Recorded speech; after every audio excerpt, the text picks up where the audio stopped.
Colonel Marcus Hayes had walked through countless airports before, polished shoes clicking against sterile tiles, ribbons and medals weighing on his uniformed chest, nodding at strangers who either offered a respectful salute or stared awkwardly, unsure what to say. But today was different. Today, he wasn't just traveling for duty or reassignment. Today, he carried something far heavier than any set of orders, the sacred promise to bring one of their own home. Outside on the tarmac, waiting beneath the relentless Arizona sun, lay a casket draped in the American flag. Inside was Private First Class Noah Bishop, 21 years old, his life stolen too soon. Colonel Hayes had known this ritual well, too well. He had performed it for soldiers he led, soldiers he taught, soldiers whose families he had promised no one gets left behind. That vow wasn't just words stitched into a speech, it was stitched into his very bones. Inside the bustling terminal, the chaos of civilian life spun around him. Families dragging suitcases, businessmen barking into phones, restless children weaving through clusters of exhausted parents. He moved through it all with steady steps until he reached the airline counter. He placed his military orders and identification card firmly onto the desk. The woman behind the counter barely looked up. She tapped away at her keyboard, her frown growing with each keystroke. Then, too quickly, she looked up at him, her expression faltering. "Sir, may I see those again?" she asked, her voice tight.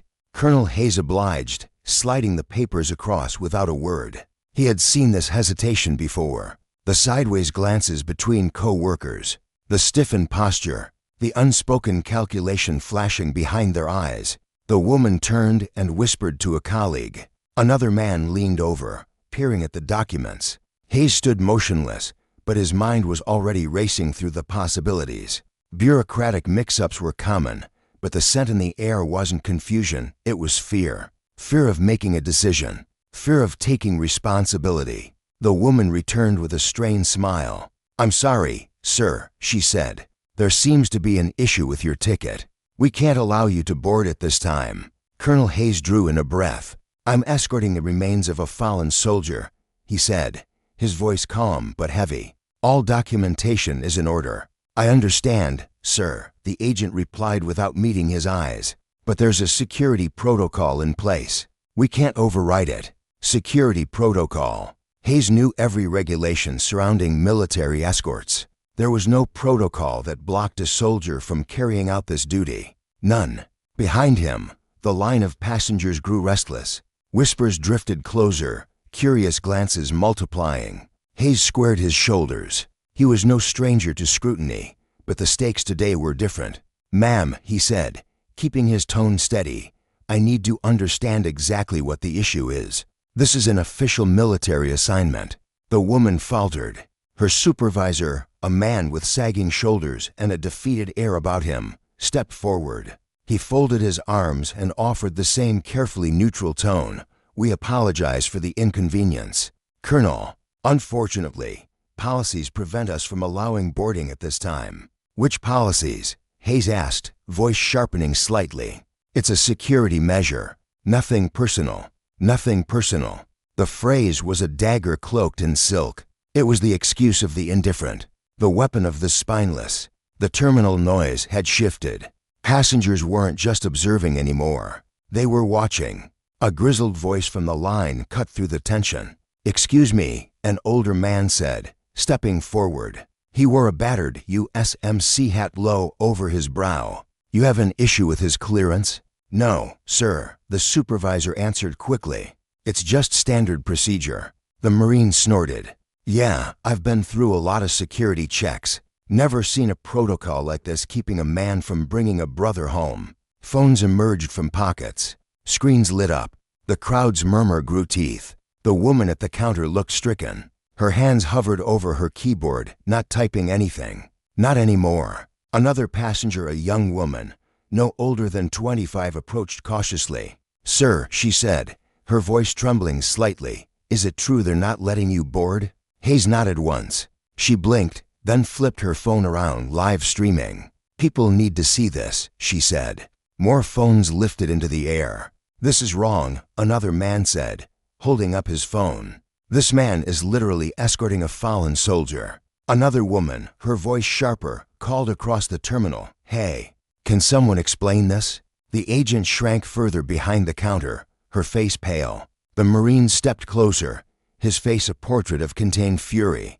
"I've seen a lot in my day," he said loudly, "but never thought I'd see a country turn its back on its own." The whispering turned into muttering, then into outrage. A ripple moved through the terminal. News spread like a dropped match in dry grass. Somewhere behind him, someone whispered, "It's already on Facebook."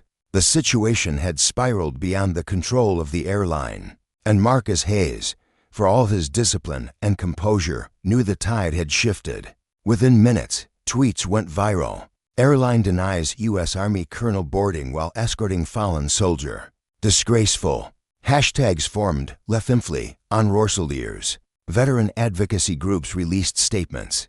Politicians began demanding explanations. The supervisor, realizing the catastrophe unfolding around him, disappeared into the back. He returned minutes later with a man wearing a tailored Navy suit, clearly a higher-up. "Corporate damage control." The suit approached with a brittle smile. "Colonel Hayes," he said smoothly, "we deeply apologize. There was a miscommunication. We're working to resolve it immediately." Hayes remained silent. The man continued, "We'd be honored to upgrade you to first-class accommodations and personally escort you to the gate." Hayes let the silence stretch until it became uncomfortable. Finally, he spoke. "Tell me something," he said. "If no one had been recording, if no one had spoken up, would I still be standing here?" The man's smile faltered. He swallowed hard, but said nothing. The crowd murmured agreement. "You don't need to answer," Hayes said. The corporate man tried to regain control. "Sir, we sincerely apologize. Please allow us to make this right." "It was never about an apology," Hayes replied quietly. "It's about respect." The moment hung heavy. Then another figure entered the scene, a man in military dress blues, his ID flashing Department of the Army. He walked straight to Colonel Hayes. "Colonel," he said, extending a firm hand, "I'm Major Alan Graves. The Pentagon has been briefed. Your transport will no longer be commercial. A military flight is waiting." The airline representative blanched. Major Graves addressed the crowd with calm authority. "This soldier will go home with honor." Colonel Hayes nodded once. "Duty first. Always." He turned to the Marine, offering a grateful nod. "Thank you, brother. We take care of our own," the Marine said simply. Marcus Hayes gathered his orders, straightened his hat, and walked out of the terminal, not toward a commercial gate, but toward the military plane waiting to finish the mission he had sworn to complete. But for the airline, the nightmare was only beginning.